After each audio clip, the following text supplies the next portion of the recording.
Alors ça, donc ouais, la sauge clarée, on reconnaît parce que c'est une labier, hein. Donc deux lèvres, une lèvre supérieure qui est en casque recourbé, comme toutes les sauges, et une lèvre inférieure assez développée.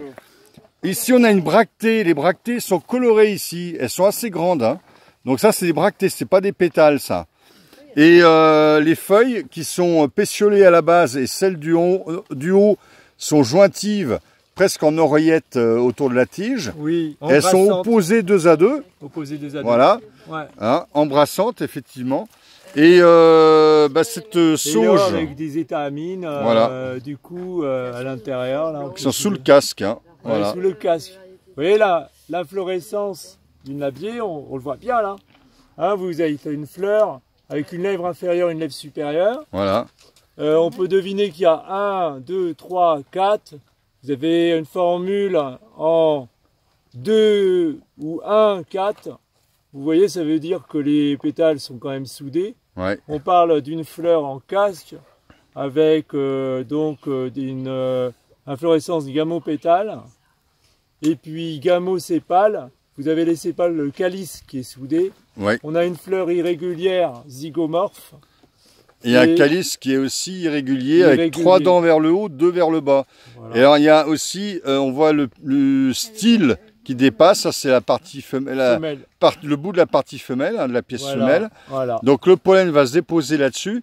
Quand une abeille arrive, eh bien elle va peser sur les fils des étamines. Les étamines vont caresser le dos de l'abeille et ensuite l'abeille, en repartant, elle va lécher, si je peux dire, le bout du pistil, hein, des styles, et apporter du pollen, ce qui va favoriser la pollinisation de la plante.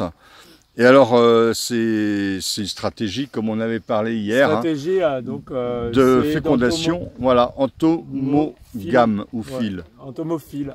Hein. Et du coup, on la sent la bonne odeur quand on s'approche. Et donc, on retient aussi tige carrée, tige quadrangulaire. Et des plantes à arôme. Très aromatique. Elle est très conseillée pour les femmes. Hein. Ouais. Pour les bouffées de chaleur. Peut-être que vous l'utilisez vous déjà. Aussi, c'est du essentiel. Il n'y a aucune cétone. Il n'y a pas les thuyones qu'on a dans la sauge officinale. Par contre, elle est quand même œstrogène-like. Hein. Alors oui. Ça c'est la petite restriction. Il faut faire attention en cas de maladie hormonodépendante. Mais sinon, c'est un excellent traitement des bouffées de chaleur. Voilà, et je redis, dedans, il y a au moins 3 molécules dominantes. Vous avez du sclaréol, voilà, qui est un diterpénol. C'est dans la famille biochimique, là où on trouve le viridiflorol, le sclaréol, le cédrol, qui sont œstrogénomimétiques, qui ont des propriétés œstrogénomimétiques. Et vous avez du coup le linalol, c'est le composant de la lavande. C'est pour ça que c'est une huile essentielle aussi qui calme, qui apaise. C'est pour ça qu'il y a des femmes qui l'utilisent pour cet aspect-là aussi. Qui va être aussi anti-infectieuse. Et aussi. Ouais. Et anti-stress, du coup en lien avec la ménopause et les effets climataire donc de la ménopause.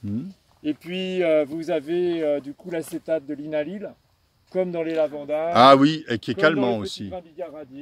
Qui sont des antispasmodiques et des antistress. Calmant. La contre-indication sera du coup surtout cet aspect donc des maladies féminines hormonodépendantes. En tout cas, c'est la plus forte. C'est un diterpénol, c'est un C20. Donc c'est plus fort que les autres encore, c'est la plus forte. Par contre, donc il n'y a pas de cétone, donc c'est pas neurotoxique. Voilà. Hein?